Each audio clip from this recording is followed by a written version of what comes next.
Hello, YouTube. I am live. I finally get to test things out. Oh, and there's the kitty cat. Yeah, figured, he's just having fun, not doing much of anything. So, let's see here. Let's see if I'm actually live on my channel. So let's see this real quick. My channel.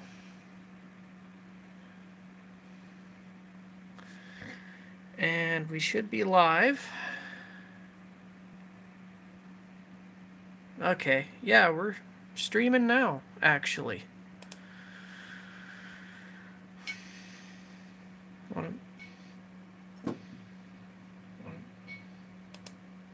And the cat's playing with drumsticks, and he won't leave them alone, so, yeah.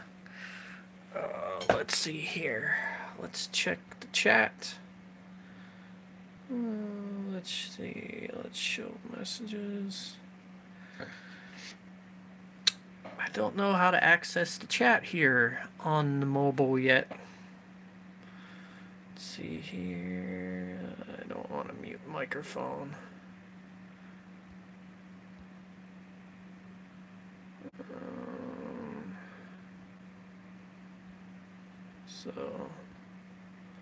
I don't know how to access chat, but anyways, it is live, and this is a test, so yeah. Phone's getting warm though, which is a sign that I am streaming, so yeah. Not much going on here except for just doing what I excuse me there, except for just doing what I can and all that. But yeah, that's all right. Let's see if we have that. Okay, so we have that. This metal does get warm, this aluminum does, because I'm streaming live. Alright, let's check this. Oh wow, there's not much delay at all with the iPhone, which I find is really cool. So, yeah. I do like this. This is very awesome. This is very cool. Alright, so, I'm giving you guys a live look around the studio setup. So I figured I'd do this live and filming this as well, because I figured, well, instead of film it, let's do this live. I don't know if I have... flash. Okay, so I just now enabled the flash. So we're going to go over a little bit of kind of a live thing. So right here we have the custom build computer, which has all Asus and AMD parts. And this is used for the live streaming show every week on Twitch.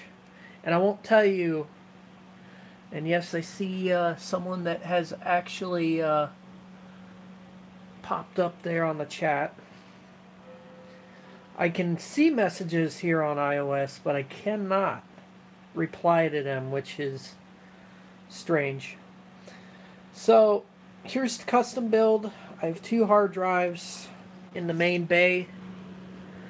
So you can kind of see the 2 hard drives down there. So there they are. Optical drive, 1 USB 3 ports. I guess there's 2 in the front.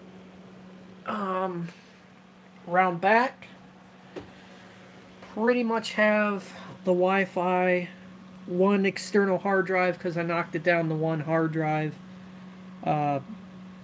We have cable connections. Pretty much the hard drive connection, the webcam connection, keyboard, the analog in and out, which I use analog on the show, the monitor connection. So yeah, I do use analog on the show. And the reason why I do that is I don't like to use USB. And there is an actual reason why I don't use USB.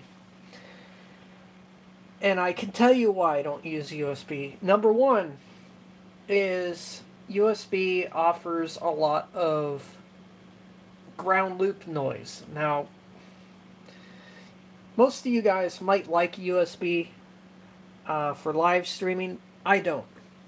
I don't like a lot of noise in my signal. I never have, never will. It just doesn't appeal to me. So everything is set up by analog, including all the cables and connections. I do have, however, a wired mic, which is completely all XLR, and here's the cable. The other end of the cable anyways. And I do offer, you know, 1/4 inch. So I will show you guys that here in just a second.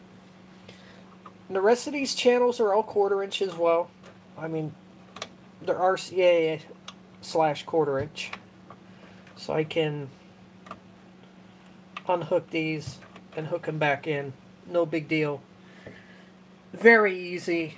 I would highly recommend, if you're going to start out with analog if you have an actual line in on your computer. So all these channels are all linked up to each fader. So the computer is on this fader, the desktop, because I do use the desktop for a lot of the stuff. And then I think I have the turntable on one of these, CD changer on one of these. Well, actually, no, the CD changer is on this one. Mini disc is probably on one of these too. Actually, the mini disc is on this one, and the CD changer is on this one. I'll have to double check that, but you know, things change every time I change the setup around. So yeah, things do change when I change the setup. So master fader, all the gain controls, the EQ, the tone and balance controls, and the monitor sends and effects. I don't use effects because what's the point in using effects on a actual radio type of show? The analog out, or 1/4 inch out, and then we have these two. One is for one of the channels, and then the other one goes out to the computer for recording and going out to the stream for you guys. Then right here we have, I think, a total of 1, 2, 3, 4, 5 XLRs, which I can hook in extra mics if I wanted to, which is pretty cool. I mean, when you actually think about it, you can use a total number of XLRs, which is pretty cool. And then down here, I have the CD changer, which is a simple 6-disc CD changer. And this guy has the magazine, which is right here. Good thing I got a better camera that does auto zooming and stuff, which is the iPhone basically. So So here is the tray and stuff like that. So there it is, the other tray. Alright, I did have a little bit of a glitch there. Anyways, wireless microphone, receiver, messy keyboard. I need to dust it off again and clean it off, as you can probably tell. Microphone receiver, which is pretty much exactly that. It does work. And there's the microphone thing right there. We have the mini disc, and yes, I do have a lot of mini discs. And the camera better focus. There it is. I do have a lot of mini discs, which are up there, as you could probably see in all that. So if you guys ever want me to make a high quality HD video from the iPhone on these mini discs, please let me know, because that would be really cool to do. Here is the ATLP 120 USB, and no, I do not use the USB part of this, because as you could probably tell, I probably wouldn't use the USB part of this. So, most people would replace the cartridge right off the bat. I don't. I pretty much use whatever I have on the turntable. But I do have extra cartridges, a Numark Groove Tool back there, and a Concord DJ cartridge. The Concord DJ cartridge is I believe it is a Numark CC-1. Still pretty good. Let's see here. Let's see if this can zoom in on the needle. Probably not. Since it... Okay, we got it zoomed, but not very well. So the needle is probably pretty good on this thing, but just... yeah. It's having a hard time zooming in, but you get the idea. And I also have a... I don't want to bump the counterweight. I also have a Groove Tool, which is the extra cartridge that I do use. Had to mount this thing. It was a pain in the ass to mount it correctly and get it aligned properly, because as you could tell, you're supposed to align it about center. So it's center aligned, I believe, along with this one right here. So I could switch out cartridges right now, but I have to put the, sorry for dodgy camera work. I'm only doing this as I'm doing it. I'm not the best camera guy in the world, so I don't expect anybody to be the same. Oh, come on, get on there. Alright, so changing head shells is very easy. I will have to rebalance this cartridge. However, I'm gonna have to make sure it's in there all the way. There we go. And then what I can do is I can put this one back here.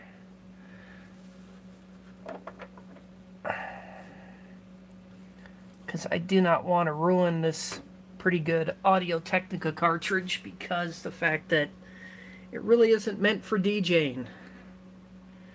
Now, for some of you guys that are having issues with your Q lift, your Q lever, what I have done is I left this in the up position. Now, you guys might say, why would you leave it in the up position?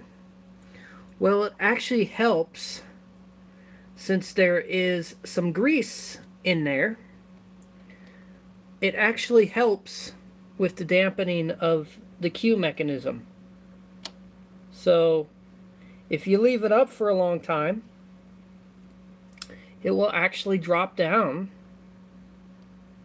normally.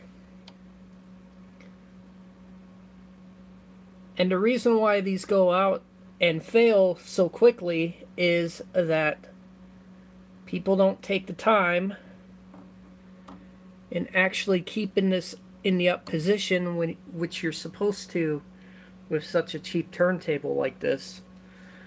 The mechanics really aren't that great to begin with, but there are ways around it, and you can pretty much kind of take my word for it. So we're going to switch out and throw on the Concord cartridge, and I will show you exactly that this head shell always has issues popping out there. Alright, so we're going to pop on a Concord cartridge. Now, these guys don't need no overhang, and the reason why that they don't is they're properly aligned. So I could pop this guy on there. I'll have to weigh it at 3 grams because that's the recommended tracking force. Now, people say that the anti-skating does not work on this thing, but there is a little ways around it. What I found is if I left it at 0, like left it at 0 for these types of cartridges, it will track really well. However, if you're using these types of cartridges, you're going to want a little more anti-skate. So, since I cue and do a lot of DJ stuff on the show, I don't have to use anti-skate, which there's no need for it. I'm only playing just one track and that's it. I'm not playing a whole bunch of tracks from an album, and I don't need to do so. So there are some changes. Okay, 33, 45, 78. And yes, this turntable does have a little clunk clunk clunk sound with the motor. And sometimes people have actually said that they can hear the motor pulsing, which I do a little bit. I'm not gonna lie, I do a little bit, but it isn't really isn't that bad of a turntable, to be honest. Now, if you're doing live streams and shows, this is the ideal turntable for the average person. Since I use like 3 different cartridges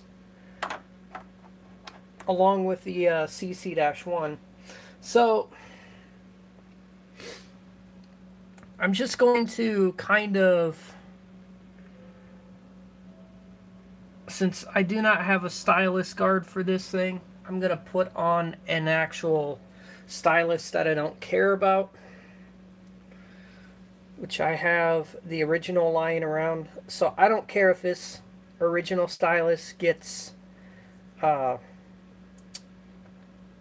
banged up or broken off or anything.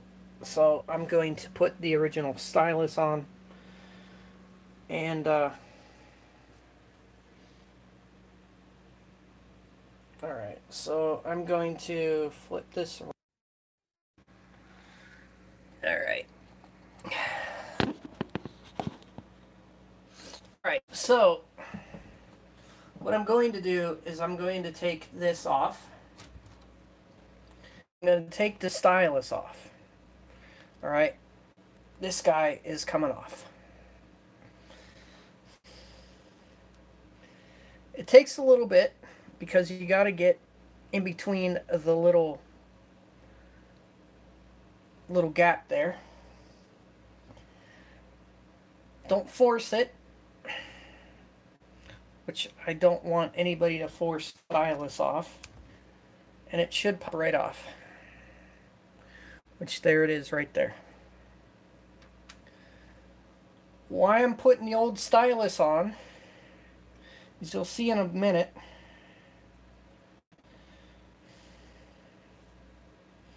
I don't really care if this one gets damaged, because it sounds terrible anyways, just to let you know.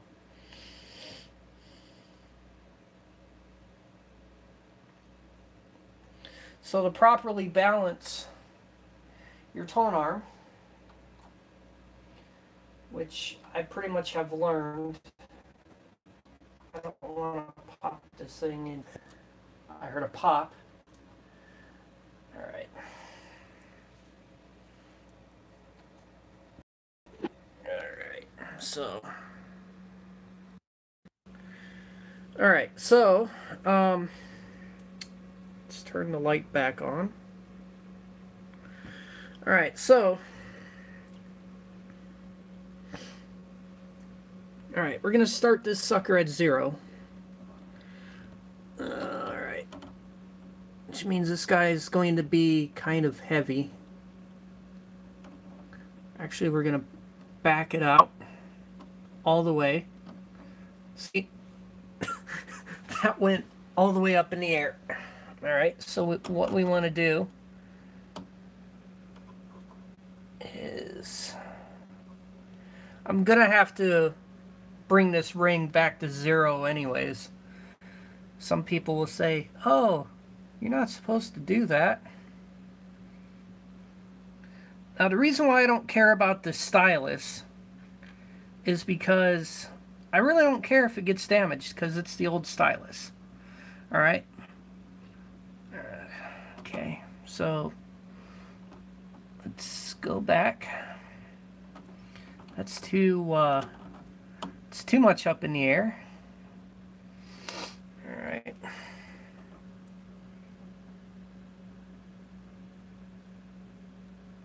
Nah, that's too heavy. That's really too heavy off the bat. Okay, so I really don't care if the stylus gets ripped off on this cartridge or on this needle.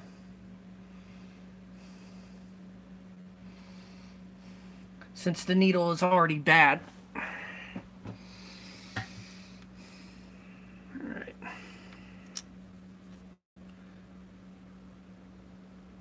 In fact, I don't. Okay, that one's not bad. It's just the paint that's wore off.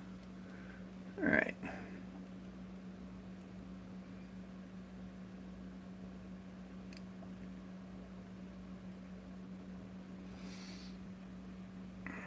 Nope. Sorry for the dodgy camera work.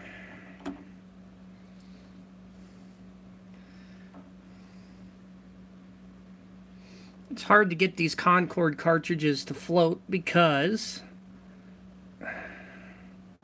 they're a pain in the ass. I can get the other ones to float just fine.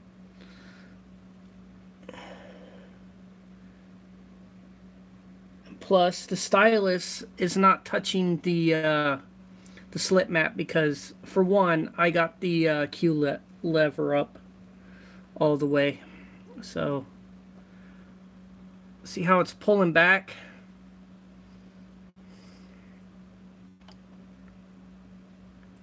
Okay, so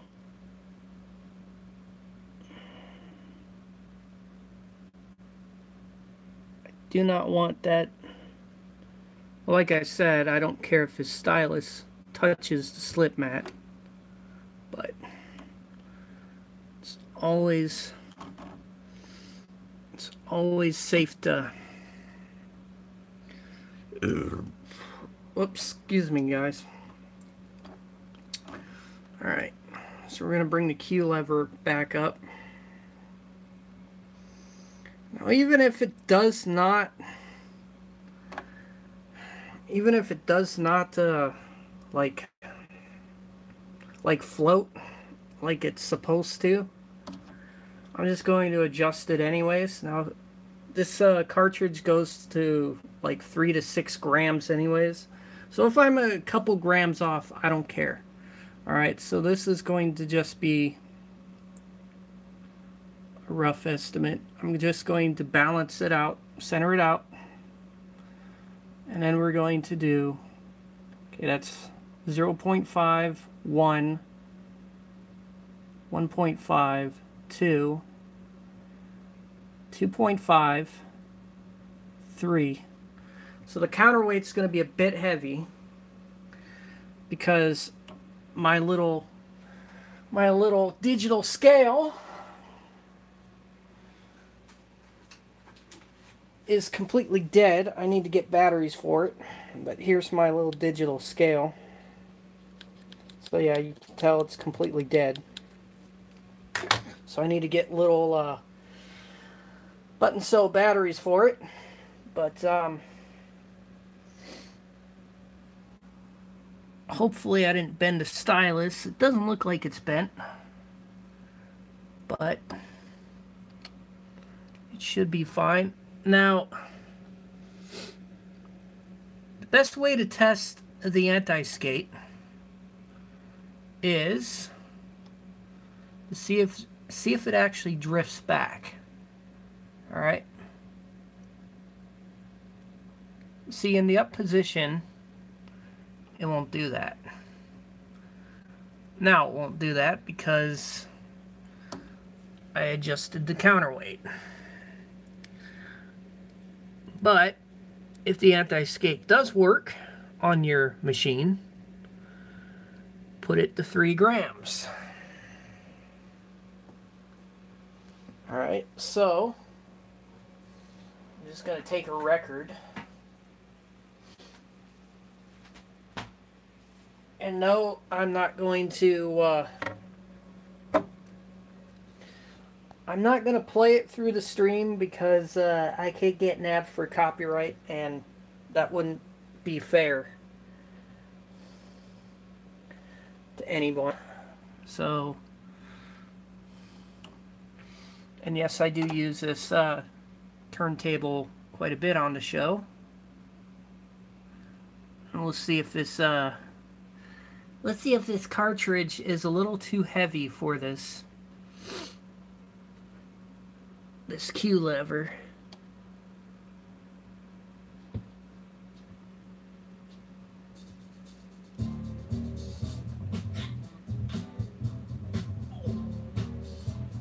Alright.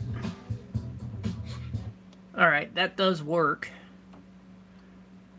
And it doesn't sound too bad for being kind of done by eye. As you can tell, we're at 3 grams on that sucker. So, you can pretty much use any type of cartridge you want on this thing. So, I do use this for the show, and if you've been on Twitch, you've probably heard this turntable in action. But, yeah, I only use this for the show, but what I do use, and there's my audio system, my lovely 1985 stereo receiver Sony, and then right below that is the tape deck. Got a couple of microphones. Over here is a Sony, I believe it is a PSLX 340. Pretty good turntable. It is a P-mount system, as you could probably tell. It has the let me lift up the Q lever there. It is a T4P cartridge system. So Yeah. And this is all fully automatic too, so if I press start, and yes, the record that's on it is Weezer. If I press start, it will lower that down. You could go to phono.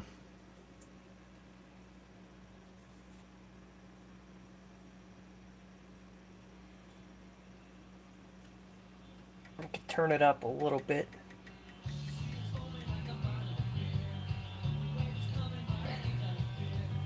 Alright, so there we go. And it goes back. Alright, so the way this turntable works, we'll take the record off. And don't try this at home, kids. Alright, so the way this turntable works is you see these slots in the slip mat. As you could probably tell, there is photo sensors or photodiodes under the mat, and the light will shine depending on what size record you're playing. So I'm going to take a 45 adapter, and I'm going to grab a 45 because I'm cool like that and I can do that. Alright, let's grab this one. And let's pop it on the turntable. Alright. Same rule applies. Put it to 45. Let it rip.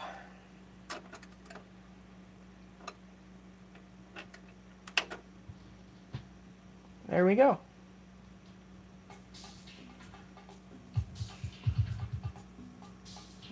And yes, this is the dub version, I think.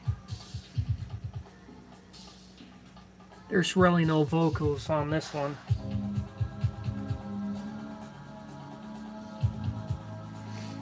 There we go.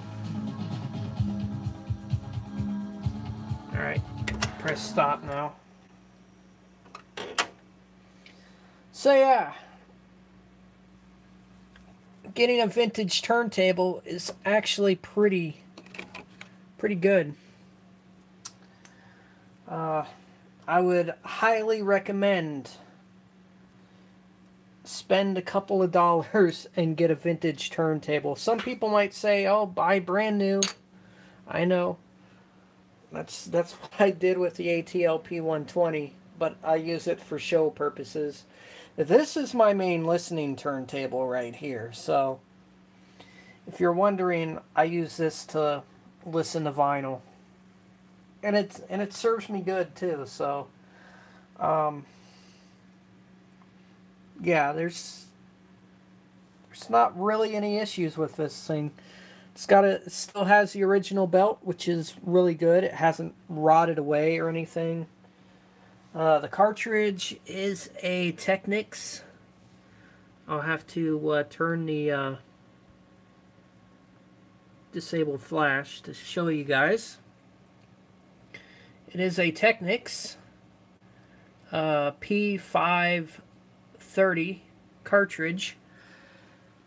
Best sounding cartridge in my opinion, but there are quite a few mount cartridges out there that sound a lot better than other mount cartridges, but this one really sounds good. Still has the original stylus on it. Haven't had to replace the stylus yet, which was pretty good when I got it. This tone arm does not have any adjustable counterweight. It is all predetermined right out of the factory, and it does have like a predetermined anti-skate, which is all factory adjusted. So if I do replace the cartridge in the near future, I I'll have to get one that actually is rated for this turntable, because, you know, as you can tell, there's the actual weighted system. Oops. I am very glad that the tone arm stays in the up position. So, just want to be clear on that. That no needle was harmed. See? No needle was harmed because the tone arm does stay in the up position while off. So, yeah. Not bad. So I'm going to put the Weezer record back on. There we go. Sorry for the dodgy camera work again. Alright. So, it identifies 45s. It identifies 33s like normal as well.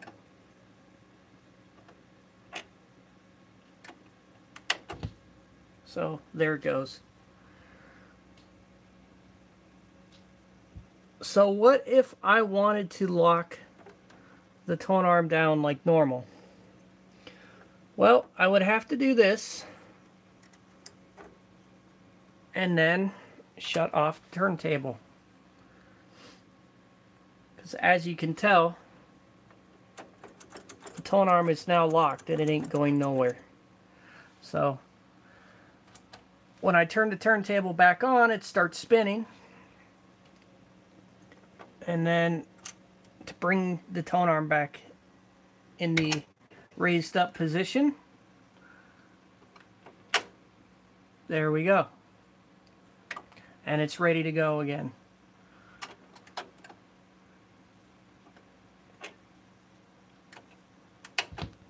So there we go.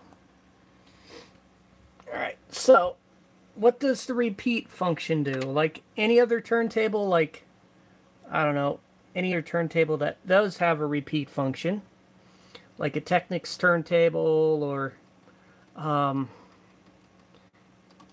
any early 80s turntable, it will pretty much do the same thing. It will repeat the side over again. So I'm going to give you guys a little bit of a demonstration here, what it does.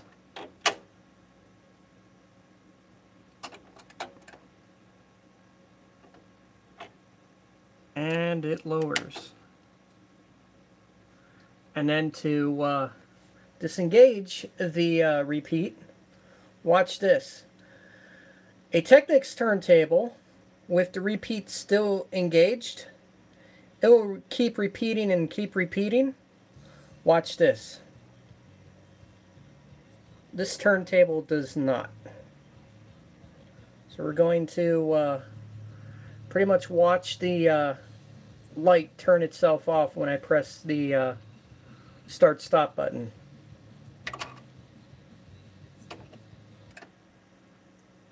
Alright, a Technics turntable does not do that. That's one of the nice benefits of this turntable. Alright, the repeat function shuts off when the actual start-stop is disengaged. I will do that again. There we go. Pretty smart turntable, isn't it? Try and get a Technics turntable to do that. This one's smarter. Anyways, guys, that's going to be it for this live stream. I guess I wanted to test out this iPhone on YouTube Live, which I'm kind of surprised in how good it actually did. Anyways, that will be it. Practice and enjoy, and we'll see you guys, I guess, in the next live stream.